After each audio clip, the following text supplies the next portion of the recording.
Good evening. The May 18th, 2023 regular board meeting is being recorded. Anyone wishing to observe the meeting may do so via AVUHSD's YouTube channel.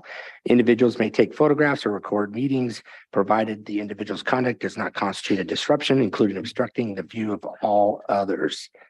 Roll call. Ms. Corona. Present. Mrs. McGrady. Present. Mr. Sanchez. Present. Mrs. Nguyen. I'm here as well. Mr. Delgado, student board member, is not here at this time. All right, 2, governance workshop. Public business from the floor, governance workshop. Government workshop, Brown Act, presented by Anderson, Adelson, Loya, Rudd, and Rummel. You're up, sir. Good afternoon, board. How are you today? Great, good afternoon. All right, so today I'm going to present to you on the Brown Act, the open public meeting requirements under the California Education Code, and the Brown Act can be found under Government Code 54950 at SEC, or in layman's terms, all of the code sections that follow 54950. So our agenda today, we will look at the intent and general rule of the Brown Act, what constitutes a legislative body and members under the act, what is a meeting for purposes of the act, the procedures for public meetings and public participation, closed session, enforcement, and some recent additions and changes to the Brown Act. So what is the intent of the Brown Act? To be found at 54950. Purpose of public agencies in this state exists to aid in the conduct of the people's business. It is the intent of the law that their actions be taken openly and their deliberations be conducted openly. That is the purpose in terms of they want your actions and your discussions regarding district business to occur at a board meeting, in open session, in front of the public.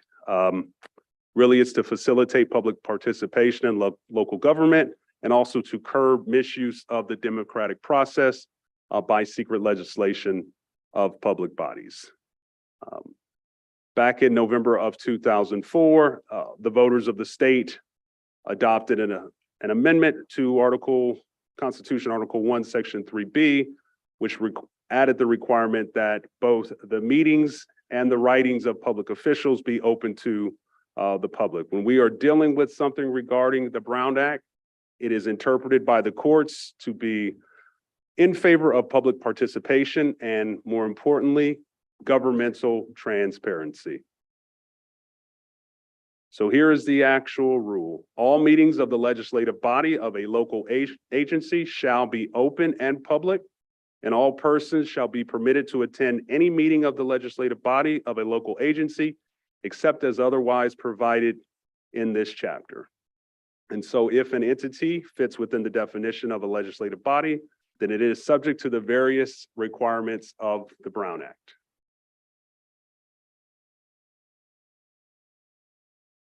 Absolutely, please do.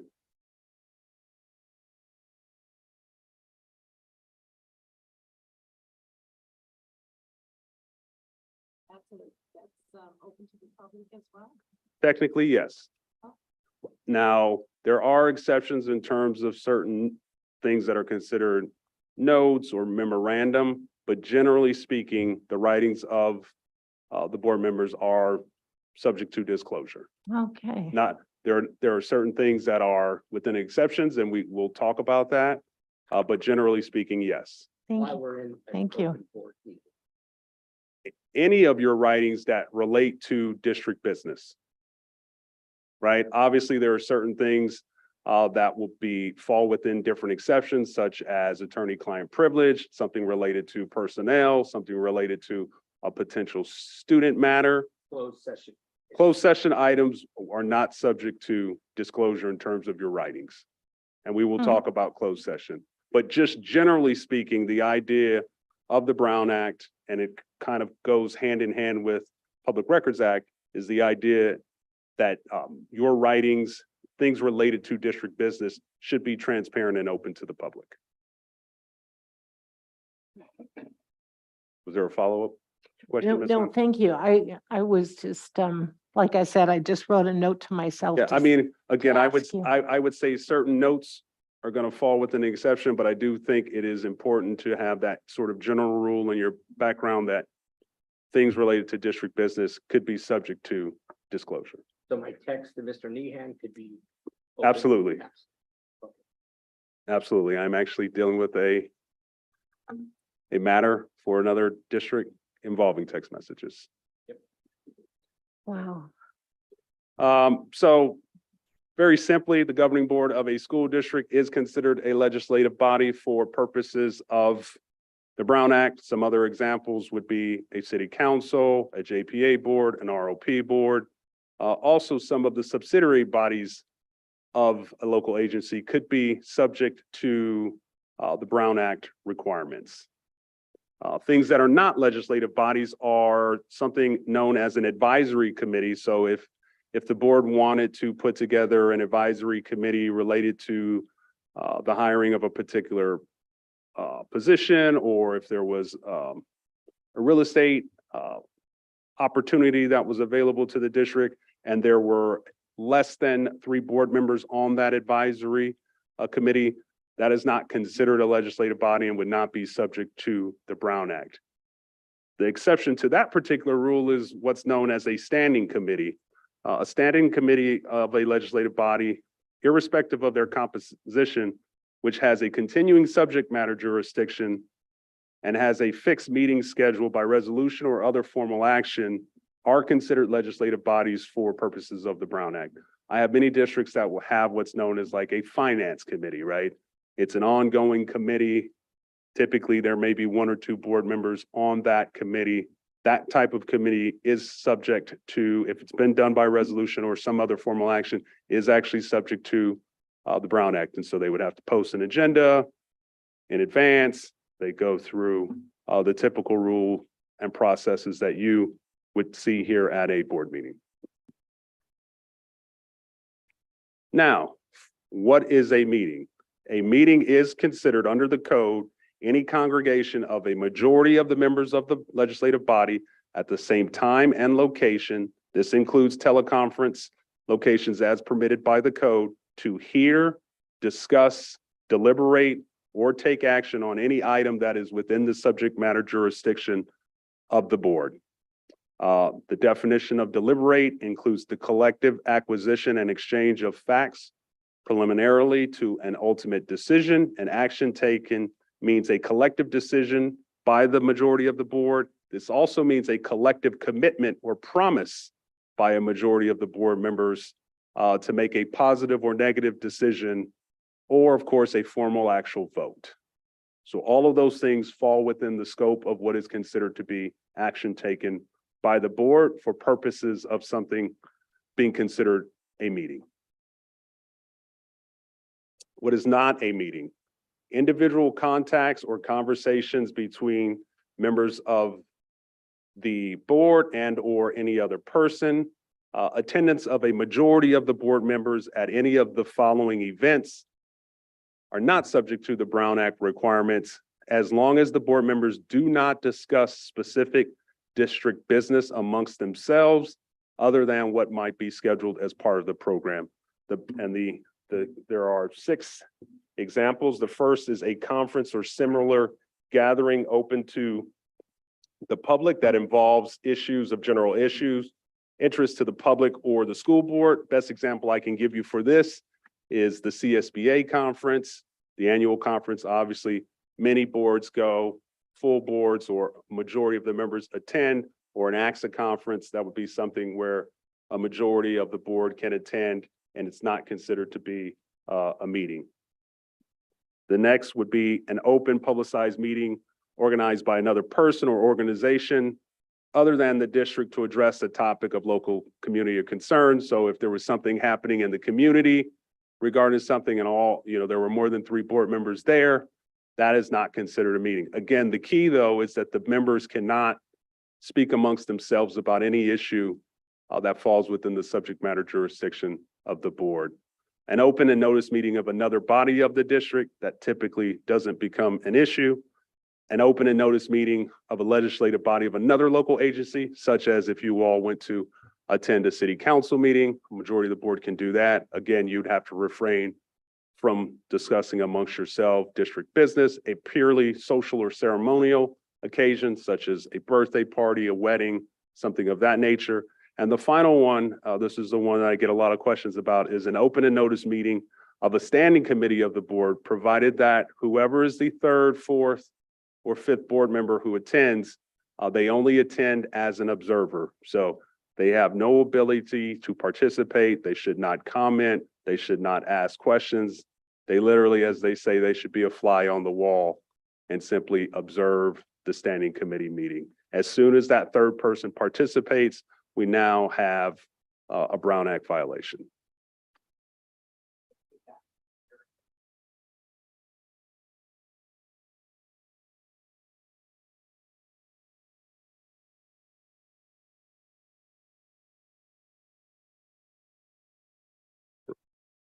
Right, and typically when you're dealing with the standing committee, usually there's one or two board members already on the committee.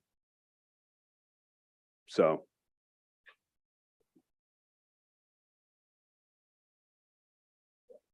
Right, but still, if you get the third person there, now you have, yeah.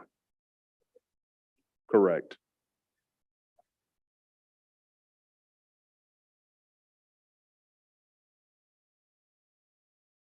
Sit in the back and just not say anything. You would have to sit in the back and not participate in any fashion. No Might be a little questions, no hard for me, comments. but thank you. All right, one of the other issues we see a lot before board members is what is a serial meeting? And so a serial meeting is a majority of the members of the board shall not, outside of a meeting authorized by this chapter, use a series of communications of any kind, directly or through intermediaries, to discuss, deliberate, or take action on any item of business within the subject matter jurisdiction of the board.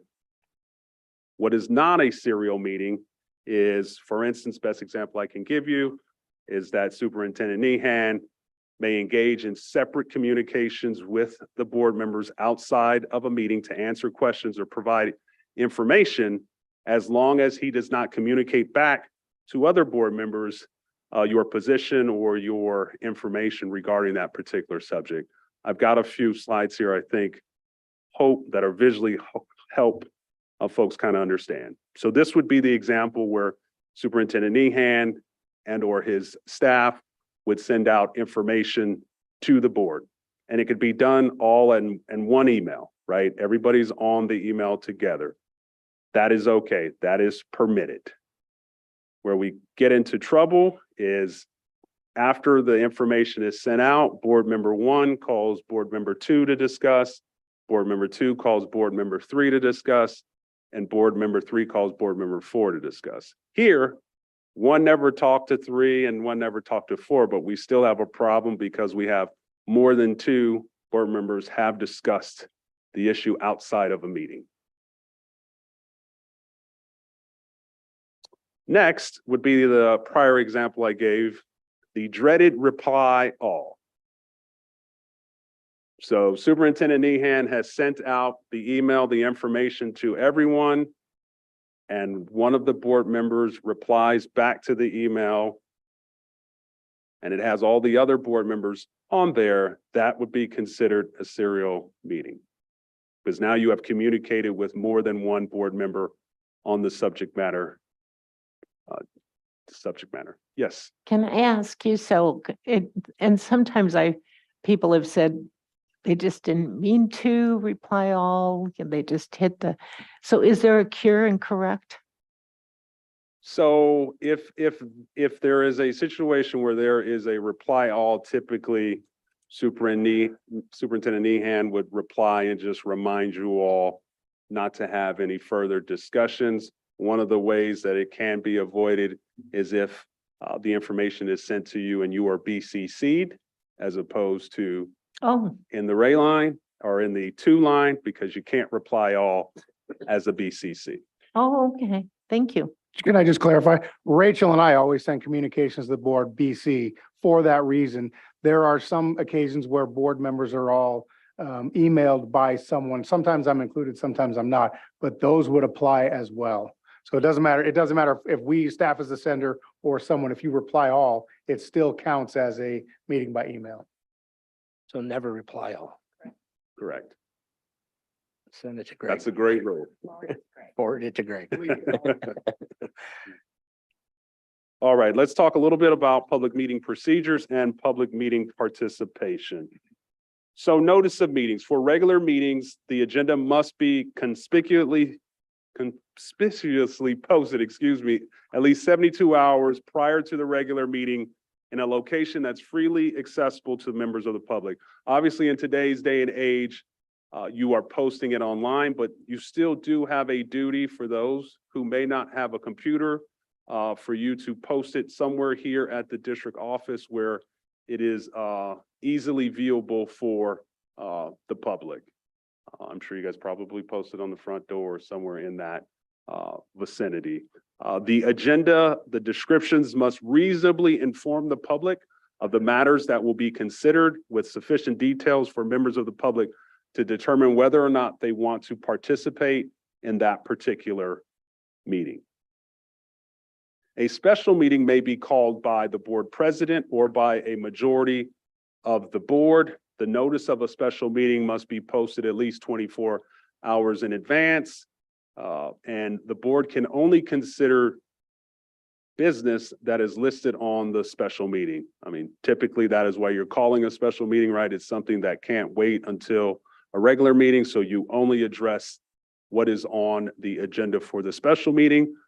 There is no requirement to have a general public comment. The public comment needs to pertain to the agenda for the special meeting. You are allowed to also have closed session as part of a special meeting.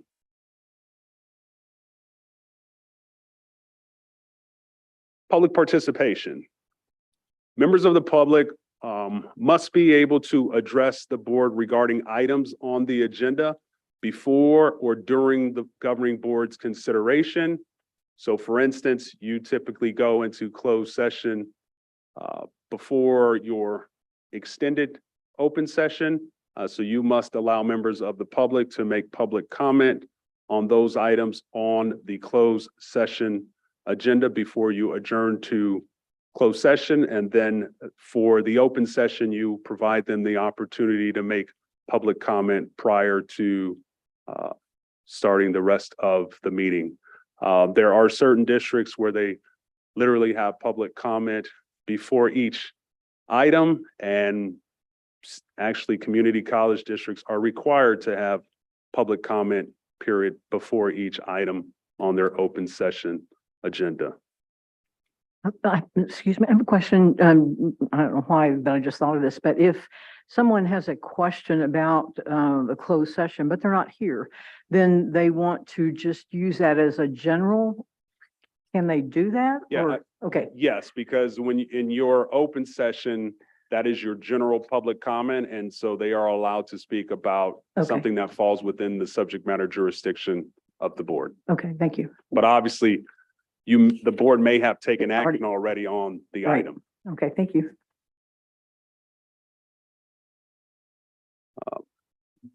Again, every regular meeting agenda shall provide an opportunity at some point during the meeting for the public to address any item of interest. And I know you all have a very clear delineation of that here. You have a card for agenda items and a card for non-agenda items. So you guys do a great job with that. And then you also need to ensure that you have rules and regulations in order to ensure the proper functioning of the meeting. One thing that has to be clear, and I think you guys have experienced this, is that you cannot have any sort of rule in place that prohibits any member of the public from criticizing the policies, procedures, programs, services, and even the employees of the district. We're actually going to fix that, but yes. Responses to public comments. The Brown Act limits board members' responses to the public comments at any public meetings. Board members and staff may only, one, briefly respond to statements made or questions posed by persons making public comments, ask clarifying questions, or make brief announcements, provide a reference to staff or other resources for factual information. And finally, and I think you all do this, request staff to report back or place a matter on the agenda of a future meeting. So on a public comment, you can briefly respond to if they had a question, or are we refrained from? Briefly. Briefly. And then it is a very slippery slope, because the one thing you can't do is engage in a back and forth, Gotcha. right? If you feel that there has been something, a factual error, you may want to make a brief comment about that. But again, you can't engage in a back and forth with a member of the public. Okay, great. Thank you. Willful interruption of meetings. Hopefully you all don't have to go through this, but if a meeting is willfully interrupted so as to render the orderly conduct of the meeting unfeasible, an order cannot be restored by the removal of those individuals who are interrupting the meeting. The board may order that the entire meeting room be cleared out and continue the session. The only individuals that would have to be allowed to return would be members of the press. And you would only be able to consider matters on the agenda. You know, you can't clear the room and say, well, now we can add a new topic to it. Obviously, we know over the course of the last few years, there have been some lively board meetings where this has occurred, but hopefully we've moved past that, but wanted to make sure you were aware that the board has this right. All right. So prior to closed session, the board must disclose in open session the items to be discussed in closed session. You all obviously provide a copy of your agenda to the public here. It's also posted. And so they are informed of what is going to go forth in closed session. This is my visual for essentially what can occur in closed session. These are your main topics for closed session. So first would be to discuss existing or anticipated litigation. It would be to discuss public safety threats, certain student matters. As you know, we've had discussions regarding expulsions, individual personnel matters. Employee privacy rights allow for us to have that discussion in closed session. I should bring up that employees do have a right to have certain matters heard in open session, but they have to make that request. The board would hear the matter in closed session. And even if an employee made the request to hear a certain matter in open session, the board still has the right to have their deliberations regarding that matter in closed session.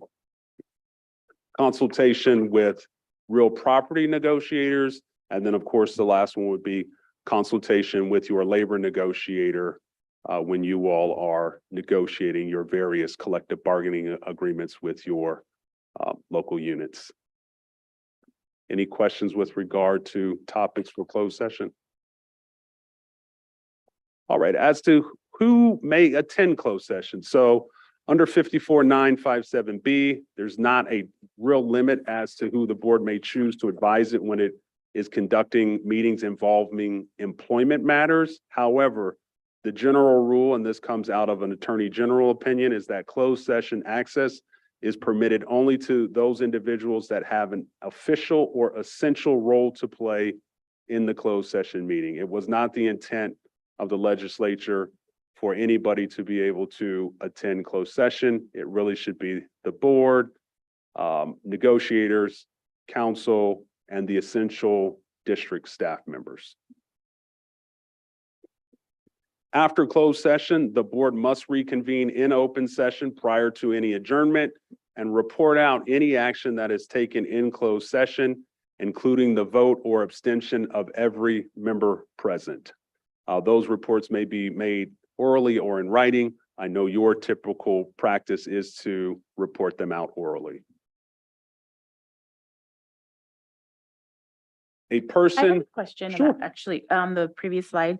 So in closed session, for example, when we do the votes, so will people know who voted what, or is it like a cumulative. So if it is unanimous, obviously Yeah, you would vote unanimous, but technically speaking, you would report out, board member, Nguyen voted yes, and, Mr. Sanchez voted yes, and if somebody else no, or if somebody abstained, you would report it out in that fashion.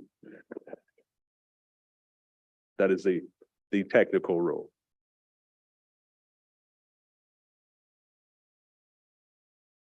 As it relates to information and documentation received in closed session, a person may not disclose any confidential information acquired by being present in closed session to any person that is not entitled to receive it.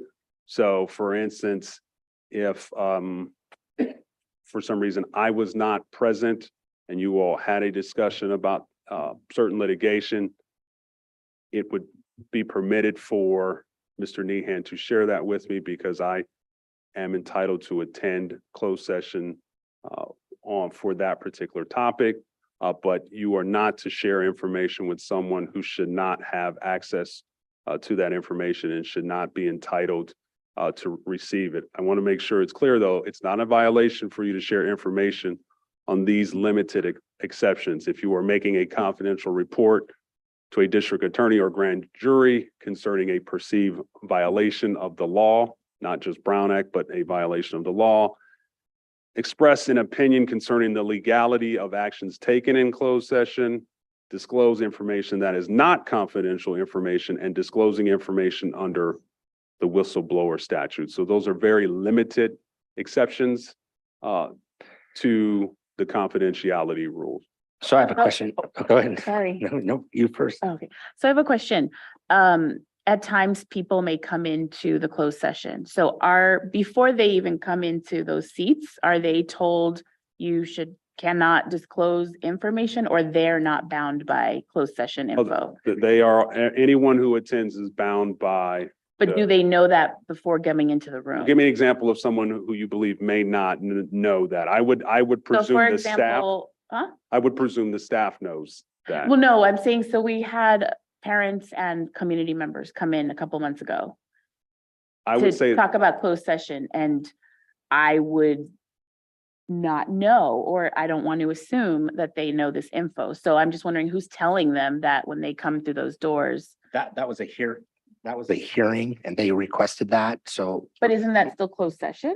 it is closed session for us, but they could go out and say whatever they want because I don't think they're bound by the closed session part of that. So they can just The hearing spill we all the had. beans of that 30-minute conversation? no, so they should have been told, and I obviously am privy to one of the situations. And so I would say in that situation, I believe they were aware that it was a confidential conversation.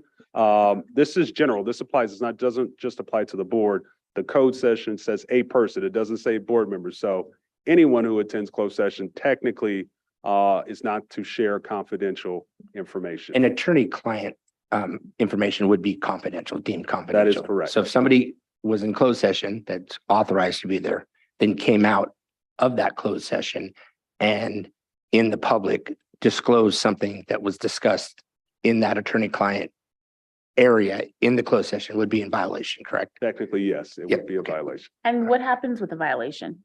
So we will. Oh, you'll get to that. Yeah. So for example, just going back to the folks that are in the room, and it was a hearing, yes, but let's say someone learned that and 3 days later on Facebook, someone was like, oh my gosh, guess what happened? That's a violation. Technically, yes, it would be a violation. Technic- Okay, Yes. I mean, what ultimately I will say is it is hard for enforcement of that, right? Especially when you have various people in the room in terms of trying to be able to determine who shared the information. There are instances where there's only 5, 6, 7 people in the room. And so it's a little bit easier to determine who may have shared the information, but in a situation like that where there are quite a few bodies, it would be difficult to make that determination. And just another question on the attorney client privilege that we have with you being our general counsel. Isn't it true if I come out and I say something, I could potentially be waiving our attorney-client if I disclose that out to the public? Someone could make that argument. Obviously, as your attorney, I would argue that you as an individual don't have the right to waive it, but they would have a reasonable argument that. To pierce our attorney, they would argue to pierce our Well, yeah, attorney-client. they would argue that it was waived because it was disclosed. And so we should not do that Absolutely. at all costs. Okay. I'm clear. In terms of what are some of the penalties? So penalties can be civil remedies such as an injunction, a mandamus or declaratory relief are available for future, to prevent future and further violations of the act or to determine the applicability of the act to the action or threaten future action. And so what I have seen in the past when there has been violations, someone essentially it is filed with the district attorney. It essentially turns into a lawsuit, and some of the injunction can include limiting the scope of what you can discuss in closed session. There's been as extensive as trying to force boards to actually have to record what occurs in closed session to ensure there's no violations. There are penalties for violations, especially for repeated. What I've seen the most is when a district engages in repeated violations is when it usually turns into some sort of litigation. Of the laws that are new that I wanted to make sure I touched based on with you in this social media age. Back in September of 2020, AB 992 was signed into law, became effective in January of 2021, and amended code 54952.2.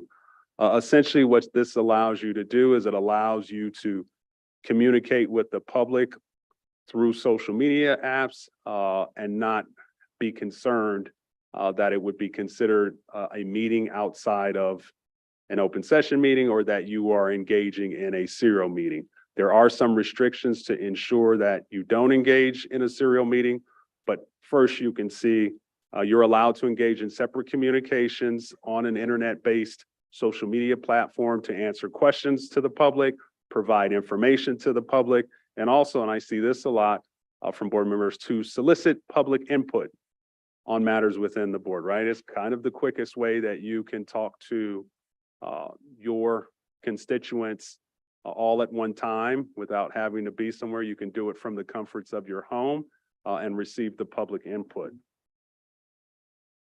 However, a majority of the board may not discuss amongst themselves business of a specific nature before the board by the use of digital icons that express reactions to certain communications. You can't forward certain posts and make comments on it. Be careful with your likes and your, your thumbs up and your thumbs down on certain things.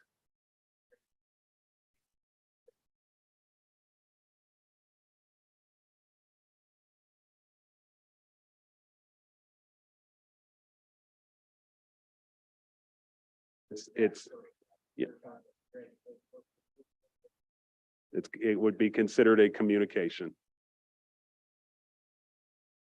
Also cannot directly respond to a social media community made, posted, or shared by someone else. So again, if Mr. Sanchez reposted something, you can't comment on that. I wouldn't use digital icons on that. Of course, you can follow each other, you can look, but just be careful. Just think of it as a, you can't engage in the same way you don't want to hit the reply all. It can be looked at in that same fashion. All right, and the last sort of new addition, and this came out of the pandemic, is AB 2449. Obviously, for quite some time, everyone was participating in meetings remotely. We are back in person. but the law is slowly trying to catch up with technology. Typically, the traditional teleconference rules allow for you to participate in a board meeting via a telephone. I give a great example of, when you had to do that, let's say you were in Massachusetts, you would have to post the address of the location that you were at. You would also have to leave the door open. So if you were at a hotel, you would have to leave your hotel door open so that it was open to the public.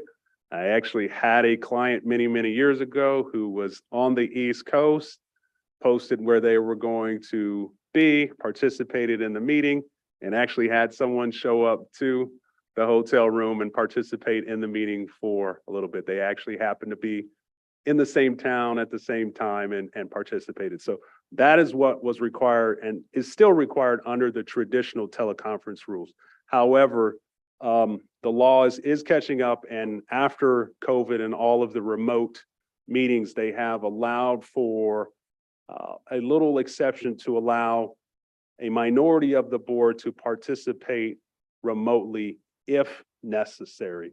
And there are very clear and specific conditions that must apply. So first and foremost, there has to be a quorum of the board present in person at a singular location, and it has to be open to the public, and it has to be within the boundaries of the district. So essentially, 3 of you would need to be here for a regular meeting. If all of that is true, then 2 of the members are allowed to participate remotely.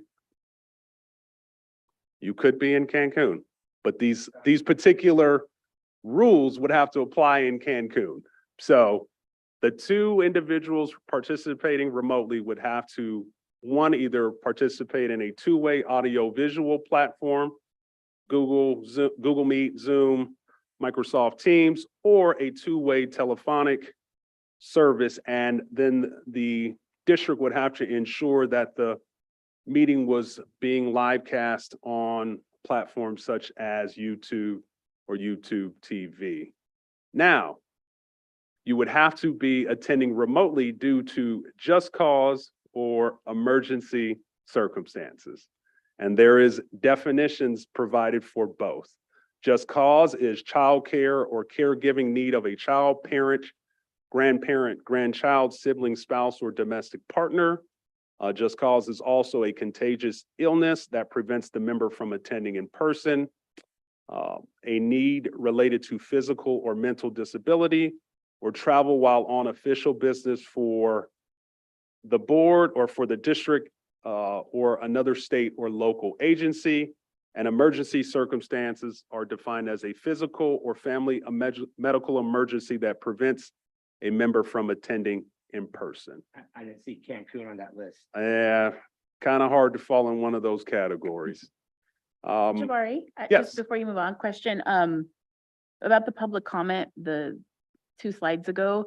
So are we, or is the public allowed to make comments via phone right now? No. Or they have to be in person? Because for- you all are now, your meeting is completely back Here. in Oh, okay. person. But if one person was remote, then we would have to allow it I mean, digitally? technically, I think they could try and make that argument. They didn't really specify that. I think Oh, because you okay. have a quorum here, I Ah, think you're still in a You still- position okay. to require. so somebody couldn't just then Right. do the, okay, thank you. Yeah, I mean, the intent is for all of the meetings to be back in person.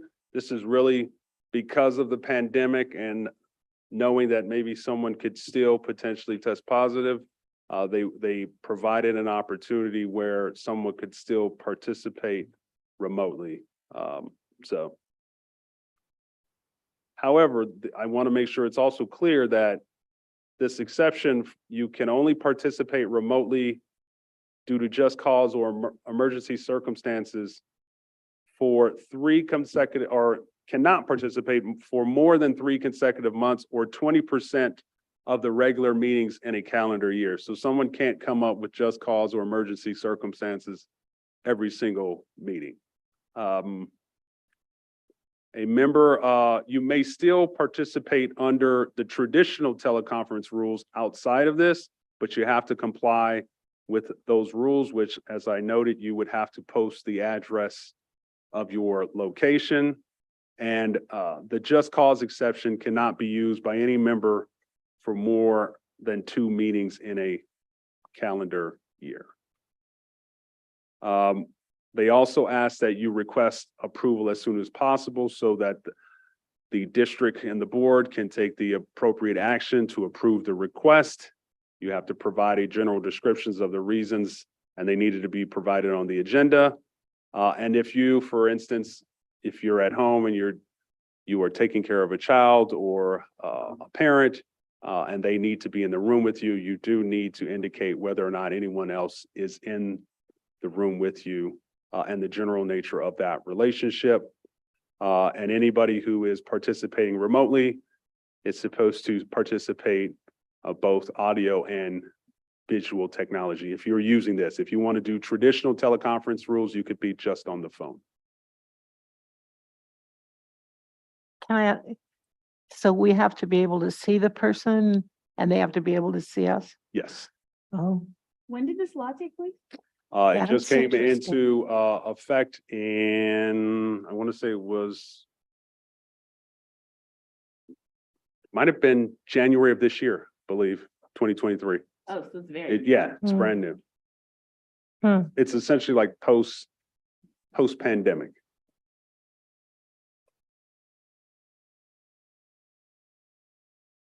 I think that is my final slide. I tried to pare it down. I knew we were on a tight timeline. As always, you did an outstanding job. Good job. Are You got there any any questions, anybody? Go ahead, Ms. Wynn. is it possible to get a copy of your presentation? Sure, and I think I'll Thank talk you. to Sue Nehan. There were some things, because I wasn't sure how many questions we may have, that maybe I will insert just to make sure all things are covered. It's just that you presented so many good points and I just would like to have this as a reference. Okay. Thank you. Absolutely. So, I read, or I saw the slide of, 3 people can be at events or whatnot. I guess my question is perception. You as our council, do you just advise us, just stay away from each other? I mean, I know we need to live, but, where do you feel we should think about our boundaries of these like social or dinners, or we're going, if the 3. So legally, we get it, but it's more of a perception. Yeah, yes, because I'm just speaking for Antelope Valley Union High School District. You as our attorney, what is your recommendation for us? So I mean, should I go unfriend whoever I have on Facebook? Well, one, I don't want to give you legal advice in public. But I would say as a general rule, if you are somewhere socially, right, it is okay. Everyone should enjoy life, go to events, different things. But I would say, yeah, obviously it's going to be perceived in a certain way if 3 or more members are huddled together at an event talking for an extended period, right? I mean, and some of the things are I like to refer to them as commonsensical, and it's, in terms of 2 members standing around, technically under the Brown Act, you're allowed to have that conversation. You can talk district business amongst 2. The issue becomes when the 3rd or 4th or 5th person comes along. So don't refrain from going anywhere because Ms. McGrady and Mr. Hughes might be there, right? It's just a matter of probably if you're going to an event, maybe don't all sit at the same table.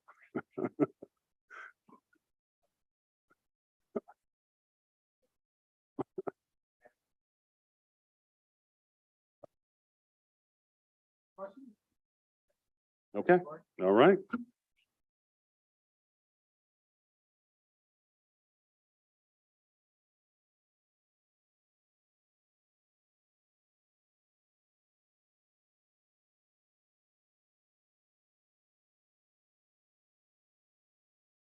Closed session number 3. Are there any comments from the public on closed session items? Have no comments on closed session items at this time. All right, we will move into closed session. And we'll be back at 6:30.